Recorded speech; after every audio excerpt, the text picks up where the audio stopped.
नमस्कार बच्चों, हम हिस्ट्री का third chapter the Delhi sultan पढ़ रहे थे। इस चैप्टर में हमने the rulers of Delhi, finding out about the Delhi sultans, the circle of justice, from garrison town to empire, the expansion of the Delhi sultanate,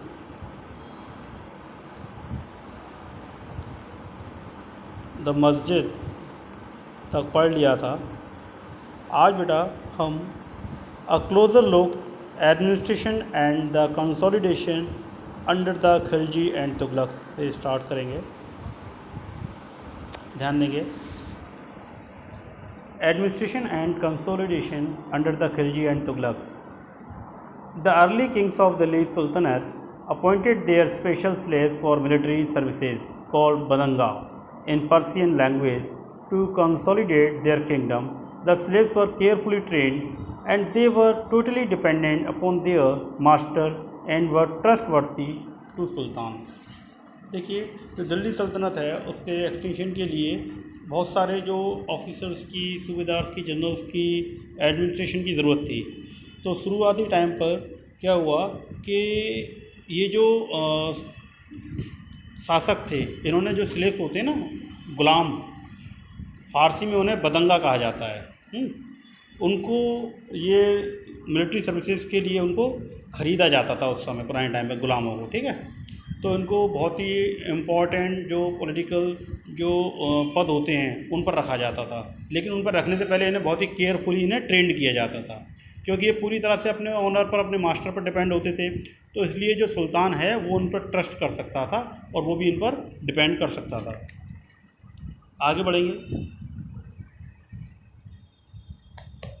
the Khilji and Tughlaq continued to the use Bananga and raised people to humble birth who were their clients to high political positions. They were appointed as general and governors. However, this created political instability also. होता क्या है कि खिलजी और तुगलक जो लोग थे, इन्होंने जो बदंगा थे, इनको जो है क्या किया, बड़े बड़े ऊंचे पद दिए गए, पॉलिटिकल जो पोजीशन थी वो दिए गए, क्योंकि ये निम्न वर्ग के थे। तो इस वजह से क्या हुआ कि ऐसे जो लोग थे जिन्हें सूबेदार बना दिया, जनरल बना दिया, सेनापति बना दिया, तो इससे क्या हुआ, जो पॉलिटिकल जो इंस्टेबिलिटी है, राजनीतिक अस्थिरता, वो भी पैदा होने लगी। इसका नुकसान ये था। देखेंगे कि slaves and client were loyal to their masters and patrons but not to new sultans. New sultans had their own servants. As a result, the accession of a new monarch often saw conflict between the old and the new nobility. होता क्या है कि जो गुलाम थे, जो slaves थे, ये अपने जो इनके मास्टर थे और पैट्रन थे, इनके लिए थे वफादार थे, लेकिन उनके जो उत्तराधिकारी थे, जैसे नए सुल्तान बने, तो उनके पास अपने नए सर्वेंट होते थे। तो होता क्या है कि नए जो सुल्तान के नौकर हैं और ये जो पुराने जो गुलाम हैं, इनके बीच में टकराव शुरू हो गया, है ना।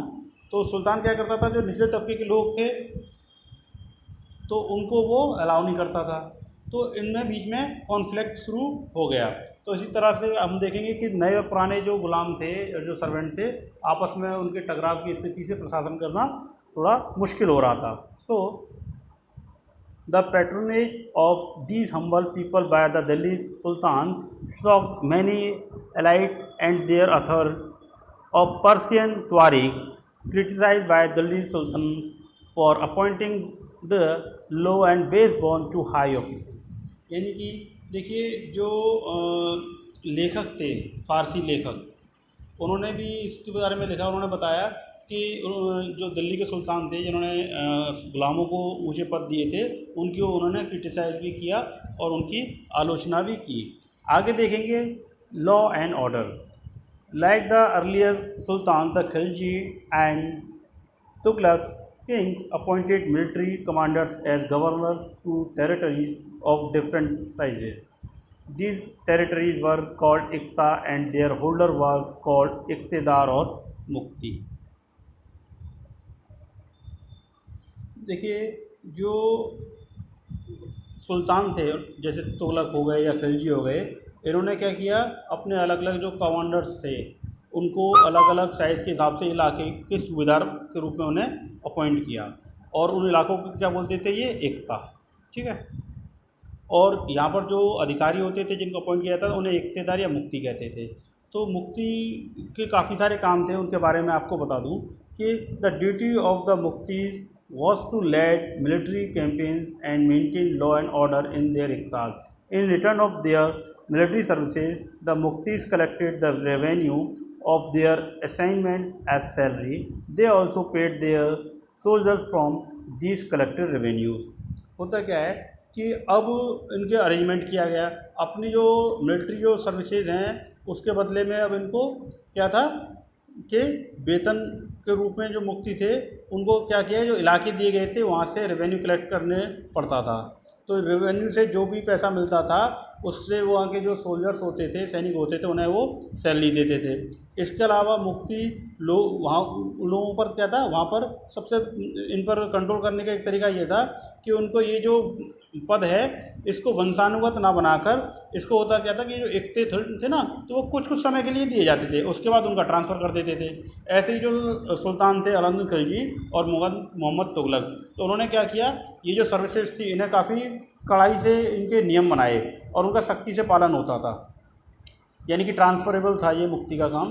और जो मुक्ति थे ये जो रेवेन्यू कलेक्ट करते थे, इसका हिसाब किताब रखने के लिए भी वहाँ से एक अधिकारी ऑफिसर अपॉइंट किया जाता था। ठीक है, जो इस बात को ध्यान में रखता था कि मुक्ति ने जो निर्धारित जो रेवेन्यू है वही कलेक्ट करें, और जो एक बार फिक्स हो गई उतने ही जो है वो जो सोल्जर्स हैं वो रखेंगे। तो होता क्या है कि control over muqtis were highly effective only if their office was not inheritable. हाँ, मैंने बताया ना कि ये वंशानुगत नहीं होने चाहिए। And if they were assigned iqtas for a short time span and shifted regularly, कुछ समय के लिए एकता दिया जाए, उसके बाद उन्हें शिफ्ट करके दूसरी जगह भेज दिया जाता था। So these harsh conditions of services were under the rule of the Alauddin Khilji and Mohammad Tughlaq. Accountants were appointed by the state to check the amount of revenue collected by the Muktis. So Mukti collected only the taxes prescribed by the state and kept the required number of soldiers. Clear हो गया? आगे बढ़ेंगे तो देखेंगे कि taxes and land revenue.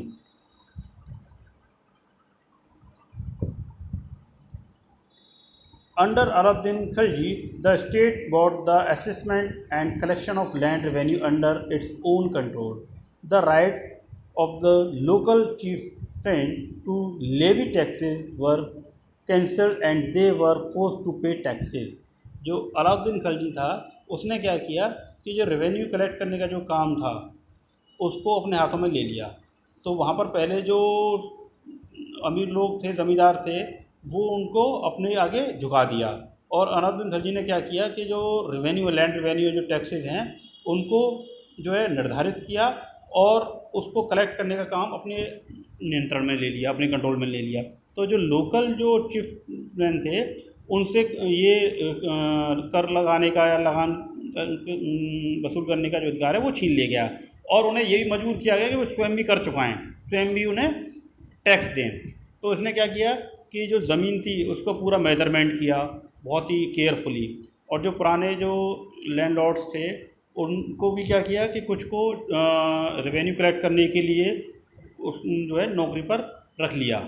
तो उस time पर बेटा 3 तरह के जो है टैक्सेस हुआ करते थे। मैं बता दूं, there were 3 types of taxes on cultivation called kharaj and it was up to 50% of the peasants produce.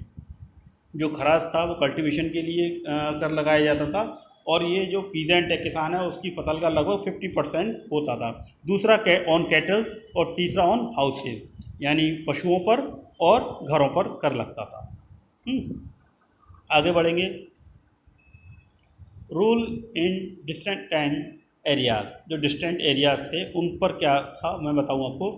It is important to note that large parts of the subcontinent remained outside and control of the Delhi Sultans. It was difficult to control distant land like Bengal and southern India from Delhi. Even In the forested areas of the Gangtok Plain, the Sultanate force could not penetrate. Local chieftains established their rule in these regions. Rulers like Alauddin Khilji and Muhammad Tughlaq could force their control but for a short time. तो देखिए जो हमारा सब continent है उसके जो पूरी तरह से ये दिल्ली सल्तनत के कंट्रोल में नहीं था।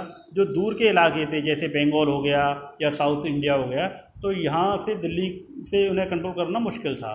इसके अलावा जो जंगली इलाके थे, गैंगटक प्लेन के जो गंगा प्लेन है, तो वहाँ पर भी जो सल्तनत थी वो बहुत लंबे समय तक राज्य नहीं कर पाई। वहाँ के जो स्थानीय जो मुखिया या जो ज़मींदार थे या ताकतवर लोग थे वो फिर से दोबारा वहाँ पर अपना शासन कायम कर लेते थे। तो जैसे जो अलाउद्दीन खिलजी और मोहम्मद तुगलक थे, ये बहुत लंबे समय तक उन एरियाज़ को कंट्रोल नहीं कर पाए थे। Now come to attack by Bengal. The Mongols under Genghis Khan invaded Taxonia in northeast Iran in 1219 and the Delhi Sultanate faced their onslaught soon after। मैं आपको बता दूं कि जो चंगेज़ खान था उसके नेतृत्व में 1219 में जो नॉर्थ ईस्ट जो ईरान है यानी कि ट्रांसऑक्सियन जिसे उज्बेकिस्तान कहते हैं वहाँ पर उसने हमला किया। इसके अलावा फिर उसने दिल्ली सल्तनत की तरफ भी जो है हमला किया।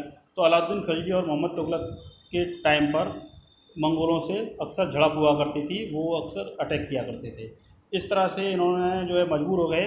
तो दिल्ली के जो सुल्तान थे उन्होंने अपनी बहुत बड़ी सेना उन्हें रखनी पड़ी और इतनी बड़ी सेना को संभालना, उसे कंट्रोल करना, ये बहुत ही चैलेंजिंग काम था। तो इस पर दोनों ने किस तरह से काम किया उसके बारे में हम बात करते हैं। Khilji and Tughlaq administration. Characteristics of Khiljis administration. देखिए main characteristics of Alauddin Khilji administration में आपको बता दूं, Alauddin Khilji raise a large standing army.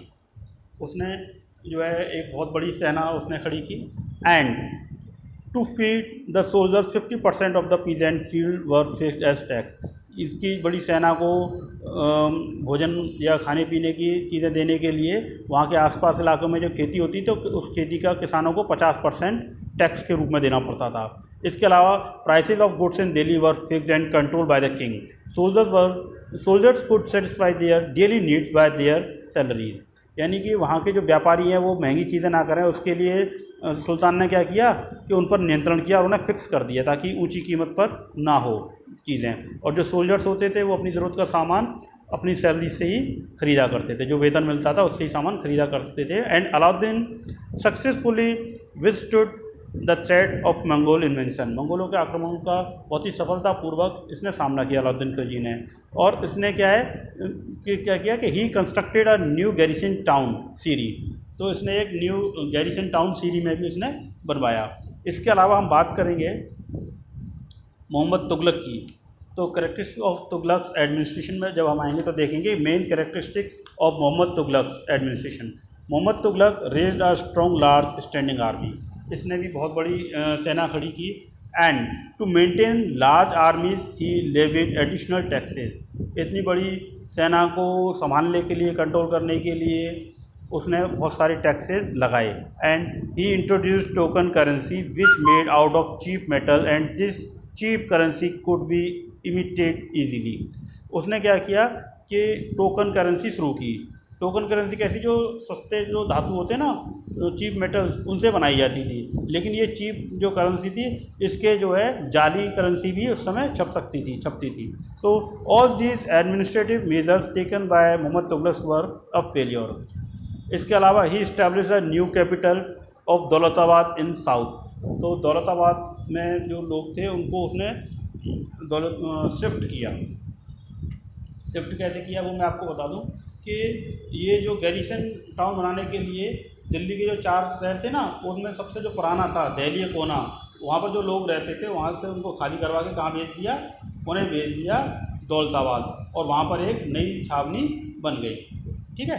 तो इसके अलावा इसके जितने भी काम किए तुगलक ने, तो वो सब इसके फेलियर रहे, असफल रहे। So unlike Alauddin defensive measures, Mohammad Tughlaq measures were convicted as a part of a military offensive against action against the Mongols.